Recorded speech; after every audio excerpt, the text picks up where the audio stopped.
When did strict parenting totally backfire? My parents were absolutely convinced that phones would ruin my life. At 14, I was the only kid in my entire grade without a smartphone. While my friends were texting and making plans, anyone who wanted to reach me had to call our ancient landline that sat in the kitchen. The embarrassment was endless. Every time that phone rang during dinner, my mom would announce loudly who was calling, making comments like, "Sophie, it's that Ashley girl again," or "Tell them you'll call back after homework." My friends eventually stopped calling because it was too awkward talking to my parents first. I begged them constantly, "Please just trust me with a phone. I promise I won't get distracted." But Dad would always give me the same lecture about how smartphones turn teenagers into zombies and were protecting your developing brain. Mom would nod along, adding horror stories she'd read online about kids getting cyberbullied or failing school because of social media. The isolation was getting worse. I'd sit alone at lunch while everyone else shared memes and planned weekend hangouts through group chats I couldn't join. I started feeling like a complete outsider in my own friend group. That's when my grandmother stepped in. She thought my parents' rule was completely ridiculous. During one of her visits, she secretly slipped me an old iPhone she'd been keeping in her purse. "Every teenager needs a way to call for help," she whispered while my parents were in the other. "Just keep it hidden and only use it for emergencies." I was so grateful I almost cried. I kept the phone buried deep in my backpack, never bringing it out at school, never even turning it on unless absolutely necessary. For weeks, it just sat there like a security blanket I never had to use. Then, one Tuesday night, changed everything. I was lying in bed around midnight when I heard a weird scraping sound coming from downstairs. At first, I thought it might be our cat, but the noise was too deliberate, too rhythmic.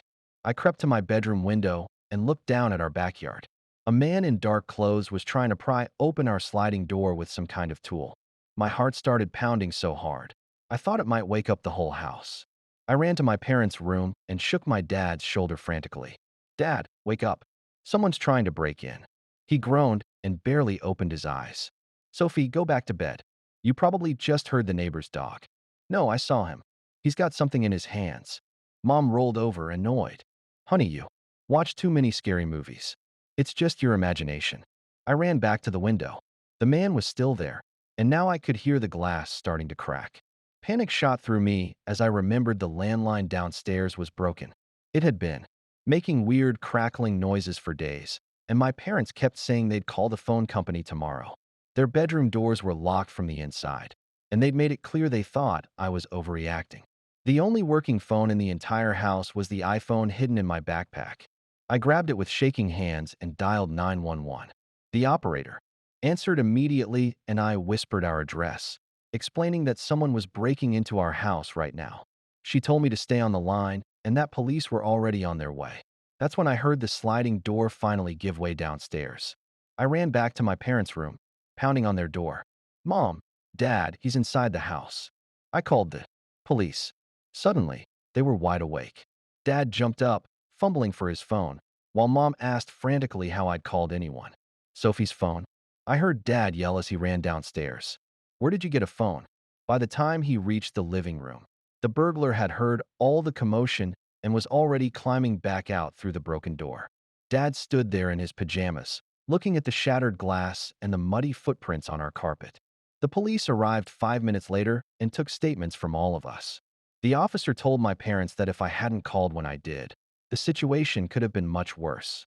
"Most home invasions happen when burglars think everyone's asleep," he explained. "Your daughter's quick thinking probably prevented a real tragedy." After the police left, my parents sat me down at the kitchen table. For the first time in months, they weren't lecturing me. Dad looked exhausted, and Mom kept staring at the broken door. "Where did you get the phone?" Mom asked quietly. I told them about Grandma, expecting them to be furious. Instead, Dad just rubbed his forehead and sighed deeply.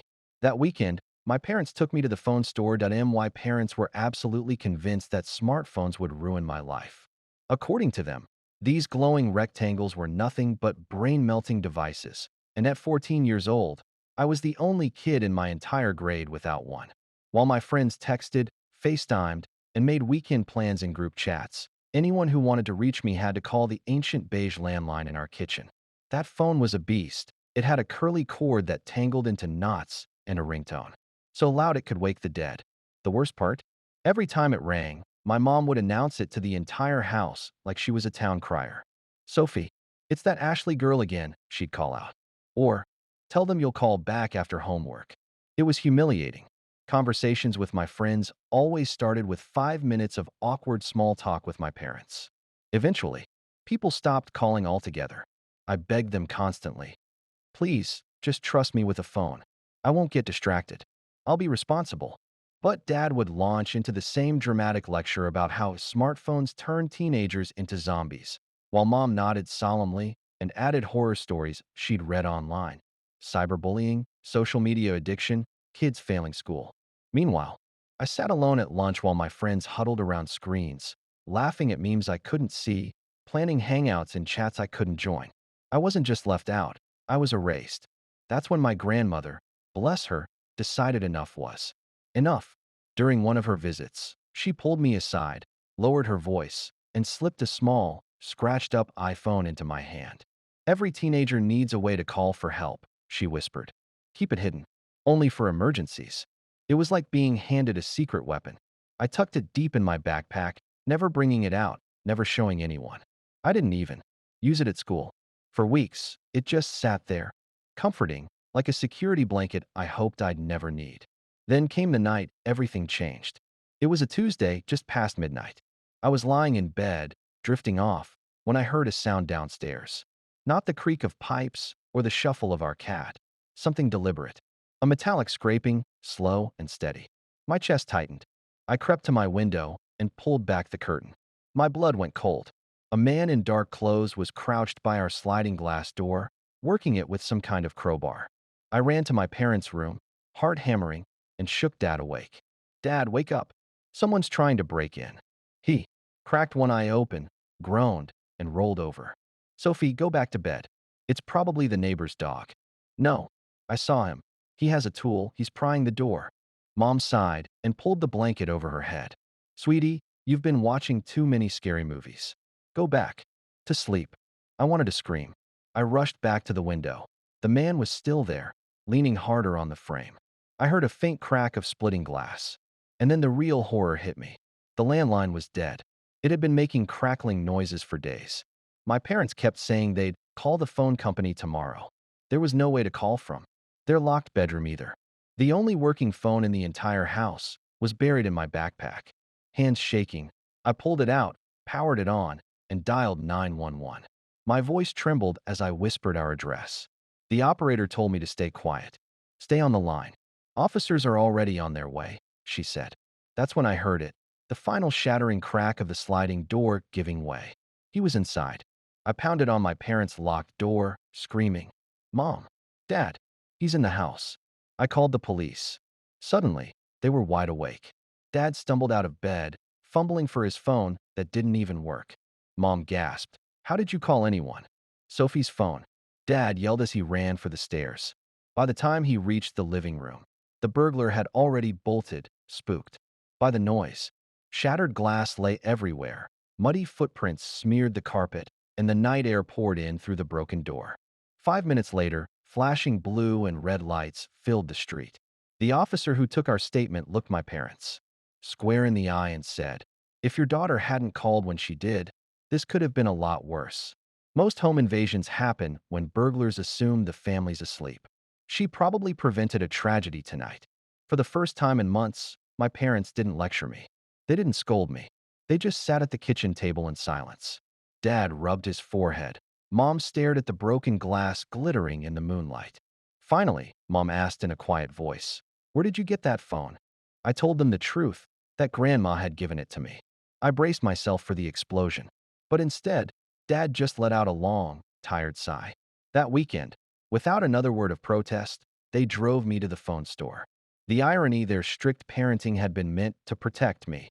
But the one rule they clung to, the rule that left me isolated, embarrassed, and constantly behind, turned out to be the rule that almost cost us everything. In the end, it was the thing they feared most, the phone, that saved us all. Story 2. On my graduation day, my mom wrote, "We're not coming." You know why? An hour later, my sister posted a picture from their road trip. Matching shirts, holding signs, proud of our scholar. Her son, I texted back, noted. That evening, I adjusted the tuition support I'd set up and paused their access to the education grant. For days later, my dad sent, "Why are you doing this?" I simply replied, "I graduated," then turned off my notifications. It was supposed to be the biggest day of my life. After 6 years of working full-time, attending night classes, and sacrificing every weekend and holiday for textbooks instead of parties, I was finally graduating. Not just from college, but from the version of myself who never thought he'd amount to anything. I was the first in my family to get a degree. I'd saved every penny, applied for scholarships like my life depended on it, because it kind of did. And now July's sun beaming down, cap and gown pressed. I was about to walk across that stage. That's when I got the message from Mom. "We're not coming." You know why? No congratulations. No, "We're proud of you." Just that one cold sentence like a slap in the face. I stared at it, heart racing, trying to make it make sense. But I knew exactly why. Because this day wasn't about their golden boy. It wasn't about my sister's son. It wasn't about their manufactured family image. It was about me, the one who paid the bills, kept their lights on during foreclosure, and quietly built a better future with no one cheering on the sidelines. An hour later, my phone buzzed again. Instagram, my sister, a photo of them all on a road trip, matching shirts, balloons, homemade signs, proud of our scholar, her son holding up his middle school diploma, a party, a cake, smile so wide it made me nauseous. I stared at it, then texted back one word, noted. That evening, I logged into the financial account I'd set up 5 years ago, the education grant I'd been funding out of guilt obligation, and hoped that maybe one day they'd finally see me. I adjusted the tuition support, paused their access. 4 days later, a message from Dad. "Why are you doing this?" I didn't explain. I didn't defend myself. I simply replied, "I graduated," then turned off my notifications. You want to know what's wild? I paid for my cousin's first semester of community college. She dropped out halfway through and never said thank you. I co-signed a car loan for my uncle because his credit was shot after the divorce. He still drives it. Never once made a payment. But the cherry on top, I built an education grant, a literal trust fund for my nephew. Not even my kid, my sister's son. Every month, I put money in thinking at least someone in this family will get a head start. At least someone will have what I didn't. That was the biggest joke of all because while I was building a future for them, they were erasing me from there. Present.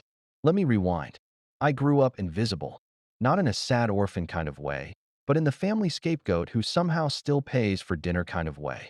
My sister, let's call her Claire, has always been the sun in our parents' universe. She could fail math, crash Dad's car, and steal $200 from Mom's purse, and still be called our bright star, just under pressure. I got straight A's. Don't brag. Worked 2 jobs at 17 to help cover bills. That's what family does. I remember one Christmas, Claire showed up late, drunk, and with a guy who literally hit on Mom. Everyone laughed. When I told them I had to leave early to cover my restaurant shift, Mom said, "Oh, come on. It's not like you're a doctor." That was the running joke in our house. That I wasn't real successful because I didn't wear a suit. Because I didn't have a corner office. Because I fixed HVACs and stock shelves and did night classes while my sister played Instagram influencer on unpaid internships. But I still paid the mortgage the year Dad lost his job. Still wired $700 when Mom's insurance lapsed, and she didn't want to deal with paperwork. Still sent money every single month to cover emergency stuff for Claire and her kid. Even though she somehow managed to afford bi-weekly salon trips and matching holiday outfits for Instagram. And through it all, I never said a word. Not when they forgot my birthday for 3 years straight. Not when they accidentally left me off the family group chat. Not even when Claire's son, the same one I was funding college for, called me kind of boring during Thanksgiving and my mom agreed. But the graduation day, that was nuclear. That was the moment I realized I wasn't family.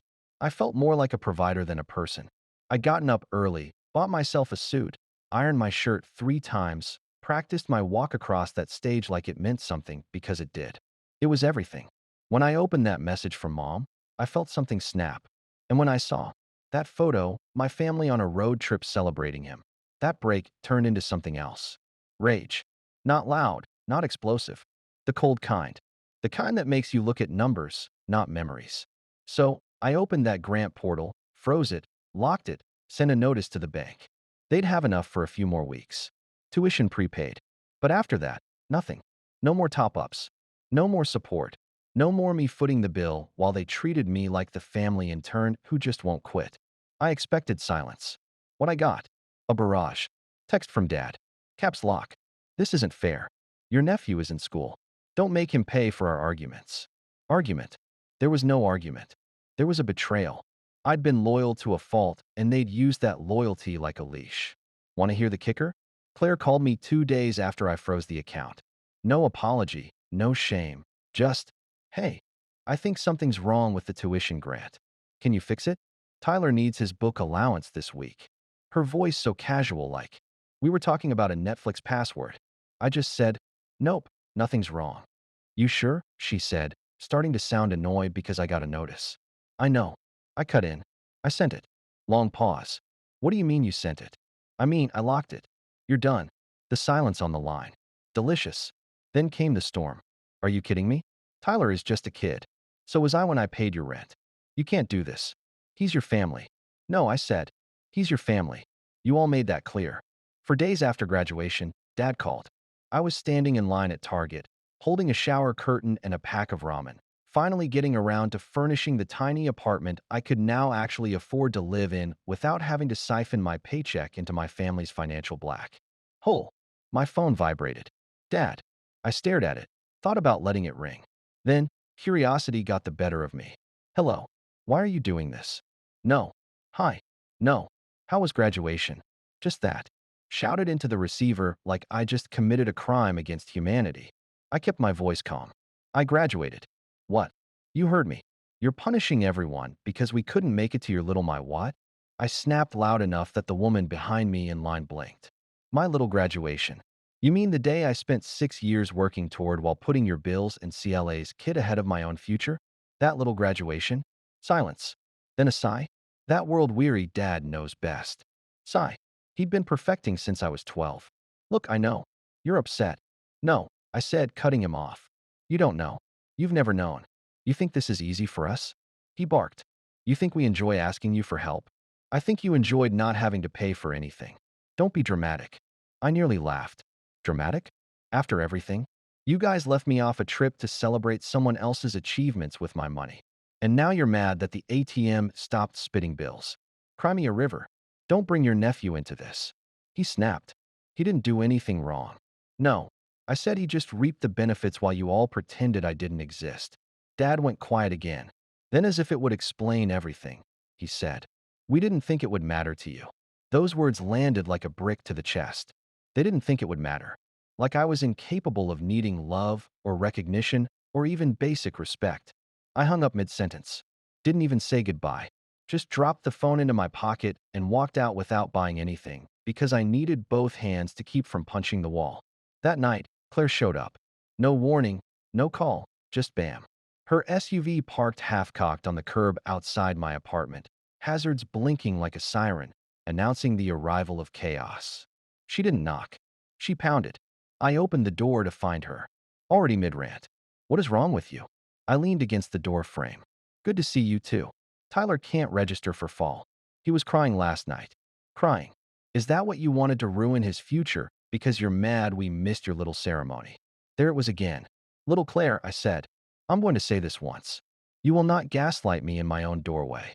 Oh my God. You will not belittle what I've accomplished. You will not pretend like your child's feelings matter more than 6 years of my blood, sweat, and zero sleep.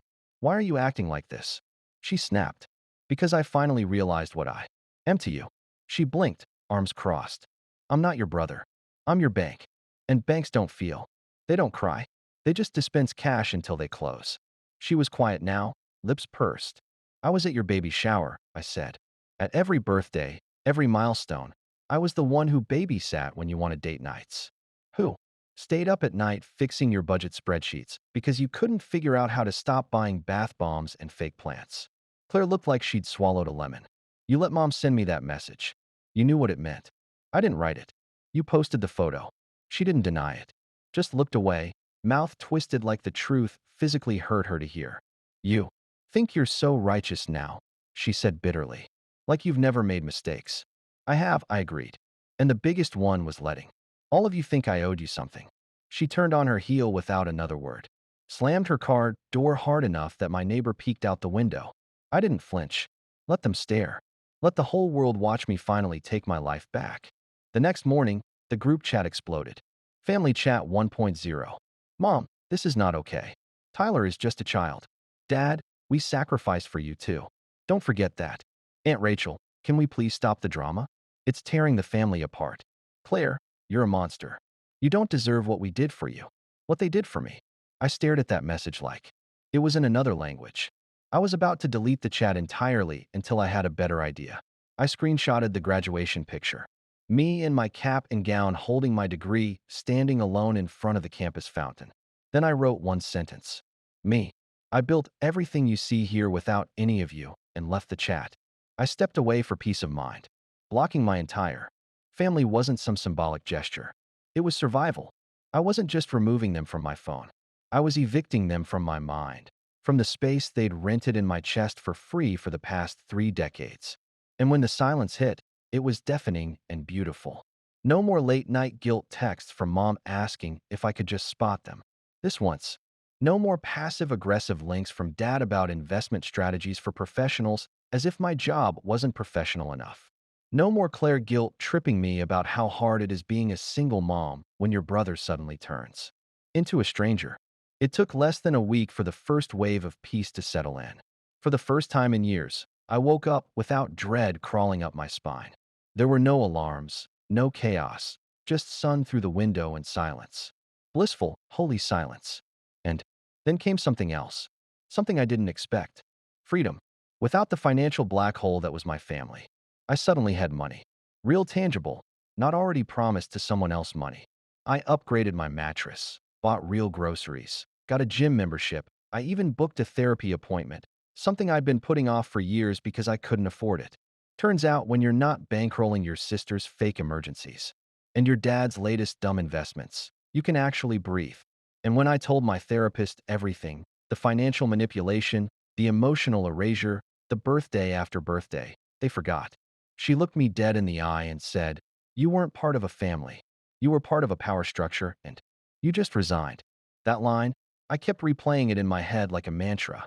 3 weeks after graduation, I was deep into my new life. I joined a local trivia league, met a couple friends through work, started hitting the gym, meal prepping, and doing things that honestly I'd always seen other people enjoy, but never allowed myself to. Then one night, an email landed in my inbox. Subject: your family wants to reconnect. At first, I rolled my eyes. Another attempt at guilt. Another plea, but I clicked it. It wasn't from Claire. Not mom. Not even dad. It was from Tyler, my nephew. The same kid I'd funded through 3 years of private tutoring, field trips, and early college credits.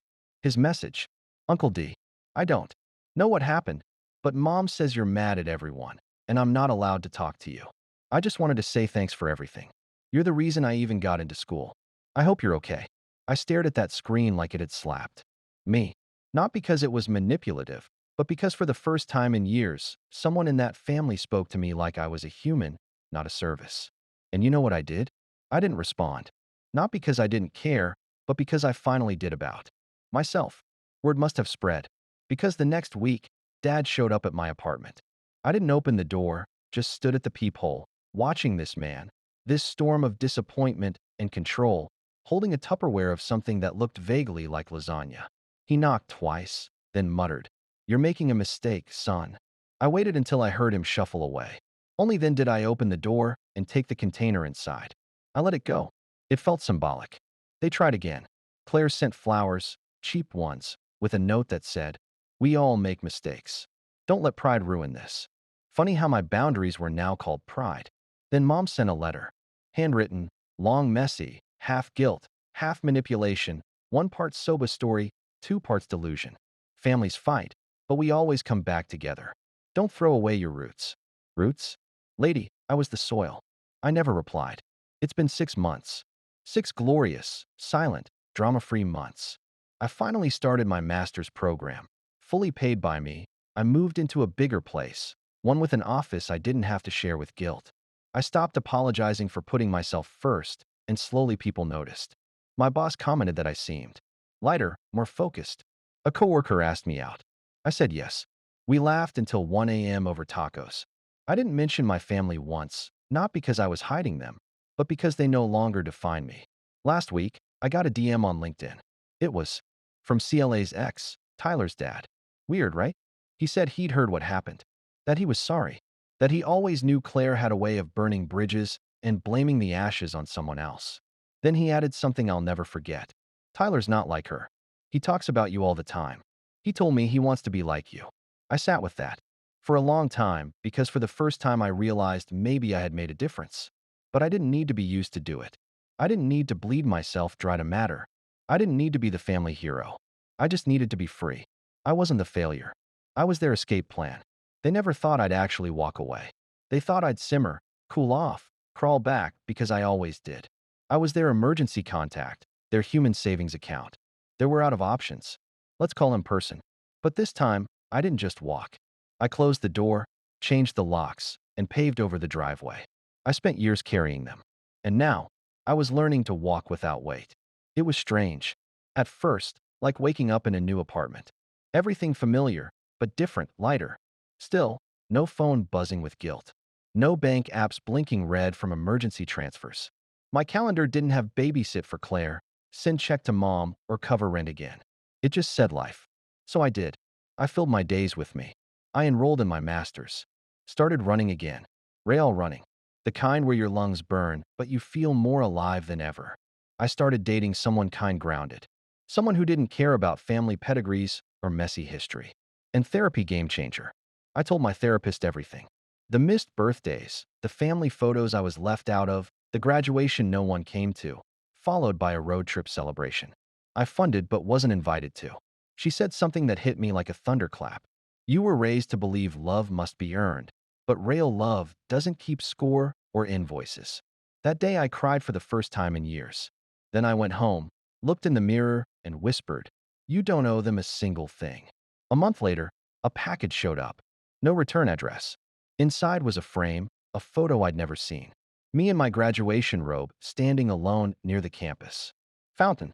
And on the bottom mat, handwritten, "He did it without us." And that's the part that scares them. Uncle Ray, the only person who ever told me the truth, the only one who left this toxic family before it ate him alive. He hadn't reached out in years, but somehow he knew. That picture now hangs above my desk, centered, framed, unapologetic. Claire tried again. I was in line at a bookstore when I saw her name on my screen. I let it ring. Then 2 days later, I ran into her at a coffee shop. She looked tired, worn, like someone who'd been carrying guilt disguised as anger for too long. Tyler was with her, taller now, quieter. Something in his eyes had changed. Claire said, "He still talks about you." I looked at him. He didn't smile, but he didn't look away either, she added. "He's starting to see what I never did." I nodded. "Good dinner?" she asked, hesitant. "Just the three of us. No pressure." I thought about all the nights I'd eaten alone funding their dinners. And I said gently, "Maybe someday, but not now." I looked at Tyler. "Take care of yourself. No one else will." He nodded this time slowly, like he understood more than his age should allow. Then came Mom. A long letter and careful cursive. Pages of it. She wrote about regret, about family misunderstandings, about never meaning to hurt me. She didn't apologize for what she said. She apologized for how I felt. Classic. I didn't write back. I donated the letter to the recycling bin. Dad tried next. Showed up at my building with a pie. Literal pie. Like this was Thanksgiving, and we were going to hug it out like characters on a sitcom. I didn't answer the door. He stood there for a while. I watched through the peephole. He eventually muttered, "You're overreacting," and walked off. And that right there was everything. They didn't miss me. They missed the utility I provided. But here's the twist. They never saw coming. I'm not your power bank anymore. I'm not your financial oxygen. I'm not your invisible background character. 6 months later, everything's changed. I got a raise. I moved into a place with real sunlight, a reading nook, and silence that feels earned, not empty. I got a dog, named him Ray, after the only family member who ever showed me kindness without a receipt attached. I sleep better. I laugh louder. I look in the mirror and see someone I actually like. And Tyler, he sent me a message. Short, simple. Got a job. First paycheck. Thanks for showing me how to do it alone. No ask, no strings, just respect. It was all I ever wanted. This is what they never understood. I didn't cut them off because I hated them. I did it because I finally loved myself. Because you can't heal in the same house that made you sick. Because sometimes family isn't who shares your name. It's who honors your worth. And mine is no longer negotiable. You're not selfish for saying no. You're not cruel for protecting your peace. You're not broken because your family failed to love you properly. You're just finally free. And when I toast now, it's not to them. It's to me. To the quiet ones who carried too much. To the overlooked who paid the price. To the just helpers who built empires. To the scapegoats who finally learned to fly. We're not coming back. We graduated.